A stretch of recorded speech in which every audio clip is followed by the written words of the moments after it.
Bom dia, professor Joadir, bom dia a todos. Na verdade, isso é o de menos, né? O que, como a gente vai ver agora, o que mais interessa é paixão, que é um dos segredos da aprendizagem criativa, né? É um prazer realmente estar aqui, uma emoção, como o Joadir falou, muita alegria a gente ver alguns frutos já de um pouquinho que a gente pôde, tentou contribuir com esse projeto, ver aí as crianças, os estudantes já absorvendo um pouco desse espírito da aprendizagem criativa, se animando, percebendo potenciais que não eram vislumbrados antes. Então, realmente é um prazer ver tudo isso. Eu agradeço mais uma vez a oportunidade que a RSB proporcionou de fazer parte desse projeto e de estar aqui hoje com vocês. Eu vou arriscar aqui hoje com vocês fazer uma espécie de aprendizagem. Obviamente, muitos já provavelmente conhecem a aprendizagem criativa, né? Mas como a proposta é falar sobre isso, né? Arriscar aqui uma experiência com vocês, tá? Uma aprendizagem criativa da aprendizagem criativa, ou seja, formas criativas de apresentar a aprendizagem criativa para vocês. Obviamente a gente está aqui com professores, gestores, né? E enfim, colegas aqui de profissão. Então, obviamente, a gente pode usar bastante metáforas, né? A gente já tem uma tranquilidade para usar metáforas. E a ideia é essa, né? Uma meta-aprendizagem criativa para falar de aprendizagem criativa para vocês, ou seja, formas criativas de falar de aprendizagem criativa. Bom, primeiramente, vocês viram que uma criança, inclusive, falou ali de mão na massa, né? É muita mão na massa na aprendizagem criativa e a gente sabe que tudo na vida é transformação, né? Deixa eu colocar aqui um pouquinho de... Tudo na vida é transformação. Rearranjos, né? Não é à toa que tem aquele ditado, né? Que nada se cria, tudo se transforma, né? Então aqui eu vou pegar um cardzinho aqui, colocar aqui enquanto a gente conversa. Tudo se transforma. E se a gente for parar para pensar, né, tudo na vida também é projeto. É fazer acontecer, é imaginar para fazer acontecer. Seja no campo material, intelectual, a gente sempre está pensando em alguma coisa, imaginando e correndo atrás para fazer acontecer, né? É por isso que um dos P's, né, a gente vai ver 4 P's hoje da aprendizagem criativa, um dos P's centrais é exatamente esse P de projeto. E por que é fundamental ter esse P de projeto na aprendizagem criativa? Porque, como eu disse, tudo é transformação, tudo é projeto.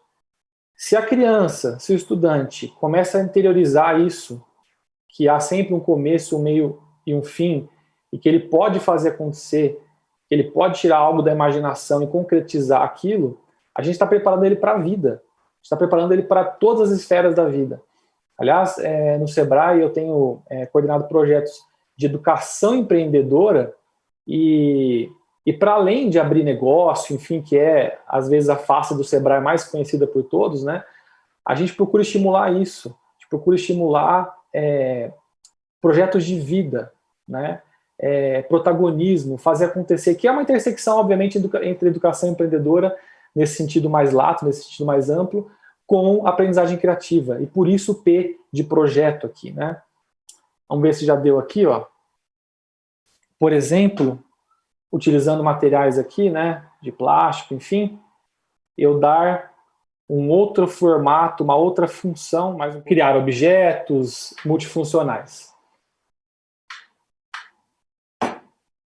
Na aprendizagem criativa, a gente também fala muito, vocês viram aí, sobre materiais recicláveis. A gente utiliza muito materiais recicláveis. Então, vocês veem aqui, por exemplo, embalagens, garrafa PET, embalagens de metal e tudo mais.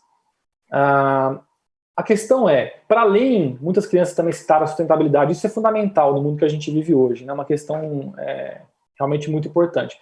Mas, para além da sustentabilidade, o que está por trás desses materiais, né?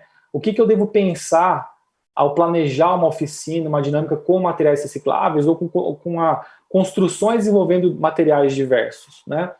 qual vai ser a minha intencionalidade, ou seja, naquela iniciativa. O que deve estar por trás disso tudo, desses materiais, dessa intencionalidade, dessas iniciativas, é o quê? Vou fazer outra brincadeira com vocês aqui, abrir essa latinha, vamos ver o que tem aqui dentro. Vamos lá. Abrir aqui. Não sei se vocês estão vendo bem.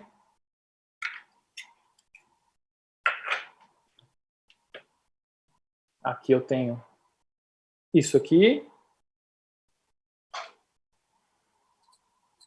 E numa metáfora que eu queria compartilhar com vocês, vamos ver o que tem aqui dentro. Uma ostra e uma pérola, advindos aqui do material reciclável, né? O que a gente tem que buscar por trás desses materiais recicláveis, dessas dinâmicas todas, na verdade, o que é precioso para cada estudante, o que é precioso para cada aluno. Ou seja, a paixão que move cada indivíduo, cada criança.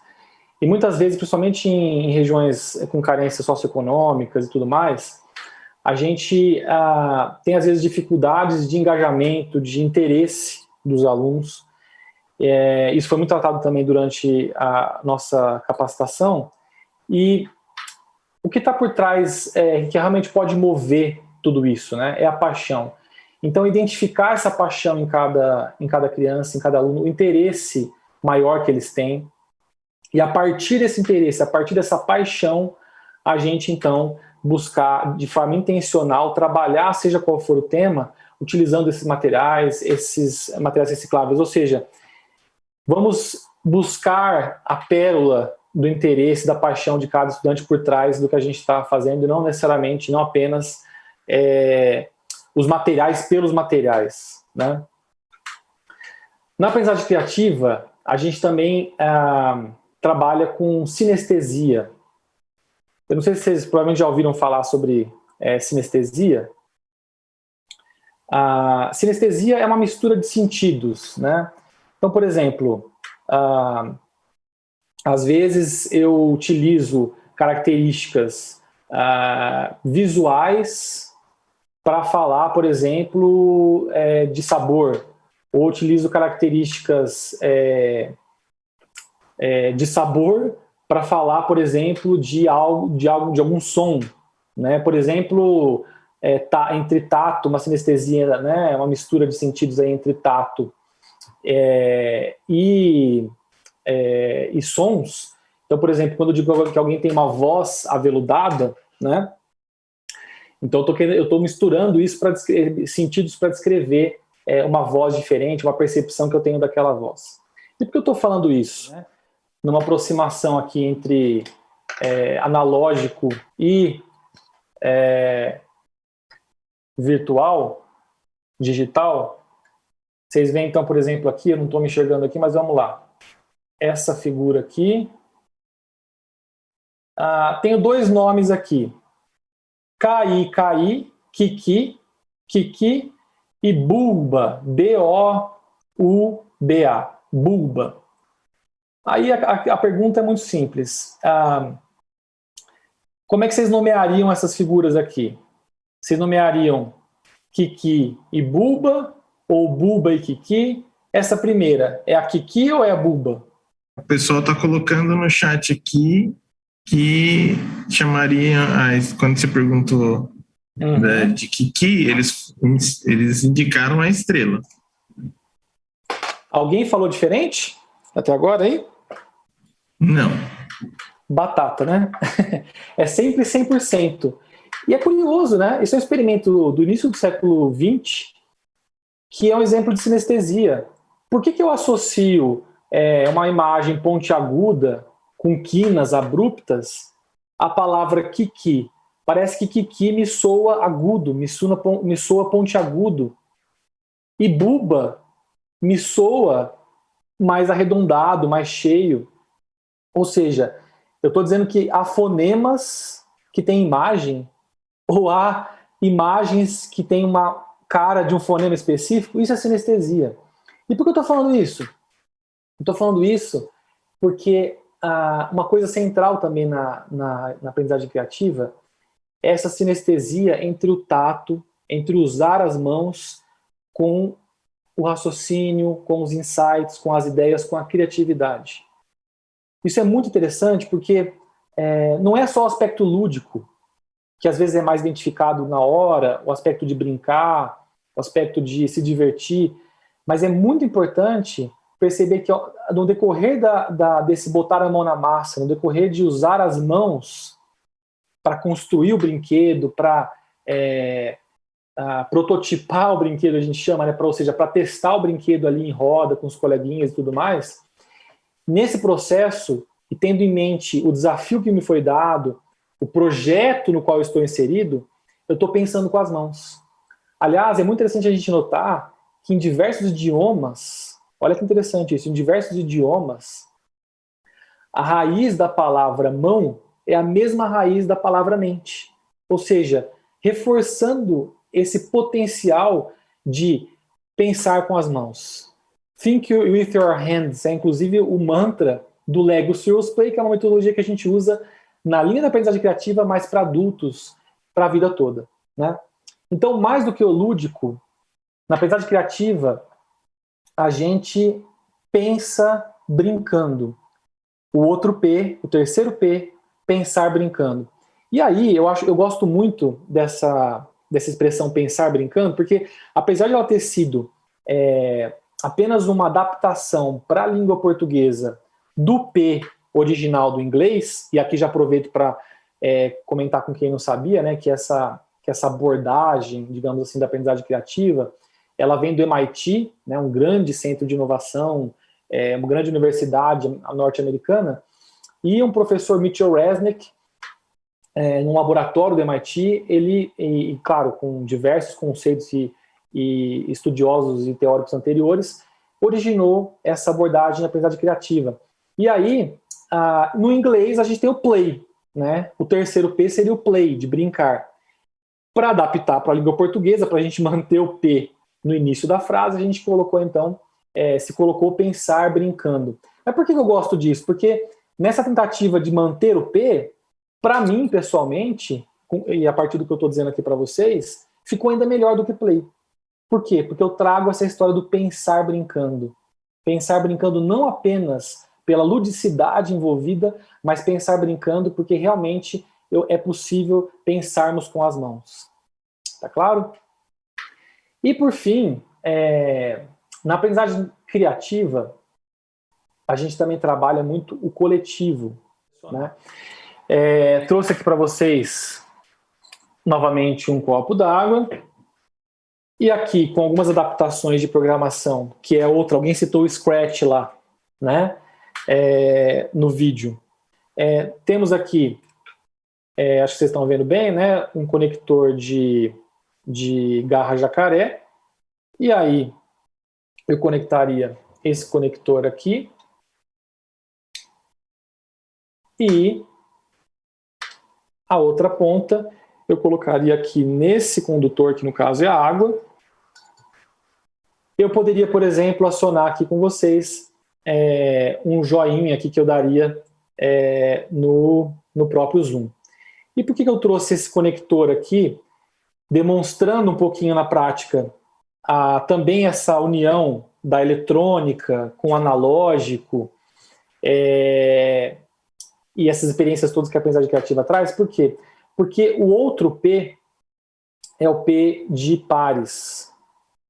Eu acho interessante que vários alunos, estudantes também citaram isso, né? O que você aprendeu? Eu aprendi a trabalhar em grupo.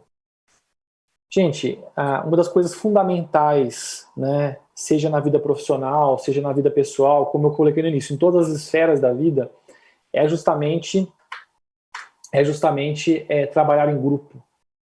É justamente a empatia, é justamente a percepção do outro, a integração do outro na sua realidade, efetivamente falando, né? Pares, conexões, é um outro P fundamental da economia criativa, formando assim esses 4 P's. E aí, para ficar claro, recapitulando primeiro, né, nós temos então projeto, paixão, pensar brincando e pares. E aí alguém pode me perguntar, ok, a gente identificou a importância desses 4 pares, a interligação entre os 4 P's, a interligação entre os 4 P's. Então eu posso fazer oficinas dinâmicas que trabalhem isso por si só. Mas na verdade não para por aí.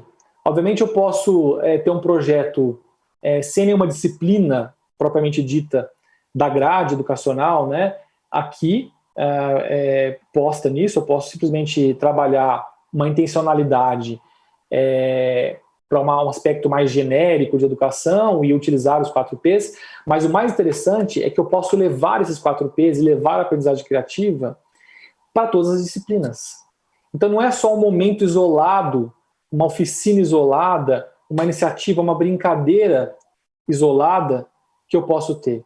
Na verdade, o grande potencial da aprendizagem criativa também é a integração que eu começo a fazer cada vez mais desse momento de projeto, de paixão, de pensar brincando, de pares, com as disciplinas. Então, como é que eu ensino matemática? Como é que intencionalmente eu procuro induzir nos meus alunos um aprendizado em determinado aspecto da matemática, utilizando projeto, paixão, o pensar brincando e os pares? Como é que eu procuro desenvolver nos alunos aspectos da língua portuguesa, da escrita, utilizando projeto, paixão, pensar brincando e pares? Percebam que, obviamente, no começo, a gente vai ter iniciativas mais isoladas, até para se acostumar com a aprendizagem criativa, mas a ideia é que isso a aprendizagem criativa comece a se alastrar e permear todas as atividades escolares, né? Aliás, mais do que isso, o livro base, né, que a gente utilizou no curso e que também já está traduzido no Brasil aqui, do Mitchell Resnick, que eu citei, né, é o Jardim de Infância para a Vida Toda. Por que Jardim de Infância para a Vida Toda? E como eu falei aqui há pouco sobre o Lego Serious Play, a aprendizagem criativa não deveria se restringir às crianças, à idade escolar. Na verdade, a aprendizagem criativa esses princípios da aprendizagem criativa deveriam se alastrar não só pelas outras disciplinas na escola, mas deveriam se alastrar para o mundo corporativo, para o mundo de trabalho em geral, e é isso que a gente tem feito também. Os resultados são fantásticos. Você levar o projeto, a paixão, o pensar brincando, o pensar com as mãos, né, como eu enfatizei, e os pares, para a educação corporativa, para o mundo adulto, isso só prova que, de fato, a gente precisa de um jardim de infância para a vida toda. A gente não pode mais pensar que isso é restrito, essa brincadeira é restrita, esse brincar é restrito às crianças. Aliás, a gente utiliza, né, com os adultos os chamados serious play, né, ou seja, os jogos sérios, porque é brincadeira. Ele é sério porque já está num outro contexto de trabalho, enfim, mas é brincadeira. E o Mitchell Resnick ainda vai além, né? Ele diz que a aprendizagem criativa, na verdade, ela pode não apenas abarcar a educação das crianças, dos jovens, o trabalho na fase adulta, enfim, mas também ela pode mudar a sociedade. E é evidente por quê, né? Porque se a gente fala de fazer acontecer, se a gente fala de concretização de sonhos, se a gente fala de transformação, que foram os pontos que eu fui enfatizando aqui com vocês, obviamente a gente está falando de mudar o mundo, a gente está falando de mudar a sociedade, a gente está falando de formar pessoas e formar uma sociedade que acredita que é possível mudar, né? Então, de fato, o Mitchell Resnick coloca, ele brinca no livro, que o jardim de infância, para ele, foi a maior invenção da humanidade. Para quem não sabe, até uma invenção recente, né, no século XIX, essa jardim de infância como a gente conhece hoje, né, que eu tenho ali brinquedos em um ambiente seguro, à disposição para exploração, para o aprendizado, para a superação de desafios, para a diversão, ao mesmo tempo que me promove ganhos em outros aspectos do meu desenvolvimento. É por isso que ele coloca então o jardim de infância para a vida toda. É interessante também a gente perceber que a aprendizagem criativa, a gente está aqui entre professores e gestores, a gente conhece muitos conceitos e, como eu acabei de falar também, educação empreendedora, diversos outros conceitos que envolvem educação, mas é muito interessante que a aprendizagem criativa é um corpo teórico vivo, é um corpo teórico vivo. O Mitchell Resnick, obviamente subindo no ombro de gigantes aí, deu esse primeiro salto, mas obviamente nós temos aqui a Rede Brasileira de Aprendizagem Criativa no Brasil, a gente está com um corpo teórico vivo nas mãos, e mais do que um corpo teórico vivo, a gente está com um movimento prático, porque é muito mais isso, né, mão na massa, a gente está com um movimento prático, a gente está com um laboratório à disposição. Então, o meu convite aqui para todos, reforçando que já tem sido feito pela RSB, mas visando a novas iniciativas ainda, né, é convidar a todos para virem para a aprendizagem criativa, para esse movimento, para esse laboratório. Né? Venham para a aprendizagem criativa e contem comigo sempre. Obrigado.